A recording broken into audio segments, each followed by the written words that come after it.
پێغەمبەری خوا صلی الله عليه وسلم هەموو جارێکی فەرموو هەر کەسێک کە لەدایک بێ ئیلا شەیطان نەغزەیەکی لێ ئەدا یاخود نەخسەیەکی لێ ئەدا. نەغزە چییە؟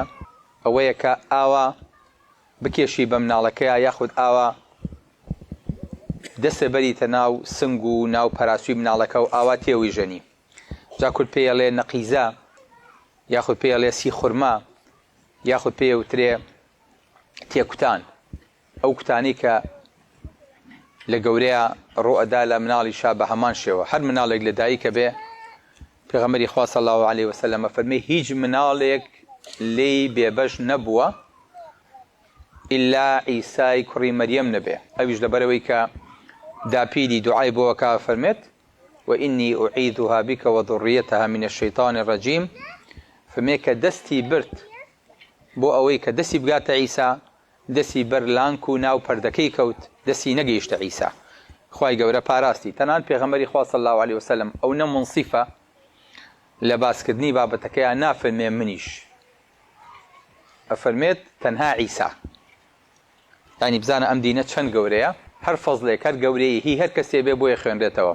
جا بابەتی شەیطان لە ژیانی ئینسانە ئەمە شتێکە لە بیر ناکرێت. چکە ئێمەوا ئەزانین بە ئینسانێک یەت بۆ لامانەڵێ وەڵای کاکەو نەخۆشی نەفسی نییە، کاکەو جنی تایە.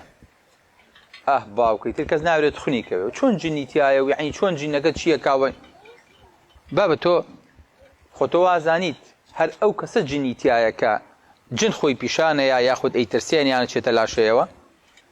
ئێمە هەر یەکەمان لە ئێمە شەیطانێکی لەگەڵ نییە؟ بەڵێ.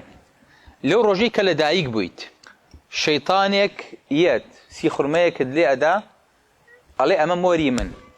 چۆن جیهازێک ڤایرۆس لێ ئەیە شەیطان ڤایرۆسەکەی خۆی خاتە ناوە بۆ ئەوەی کە جیهازەکەی تۆ هاکە بەپێی ئەو هاکە مامەڵە لەگەڵ تۆیا بکات. ئەو خۆی چی بوێت ئەوە ئەکات. بۆیە خوای گەورە فەرمێ وەشاریکهم فی الئەموالی والئەولاد. بەشداریان کە لە ماڵ و سەروەت و سامانە. بۆیە ئینسان سونەتە کە چۆ لای خێزانی خۆی بسمیلا بکات کە مناڵیشی بوو دیسانە و بسمیلای لەسەرکە و بانگی لە گوێ بخوێنێ. بانگ فۆرماتی مناڵەکە ئاکاتەوە بەشە ڤایرۆسەکەی لەسەر لابە واتە ڕێگری فۆرماتێکیتەوە ڤایرۆسەکە لە کۆڵەکەیتەوە.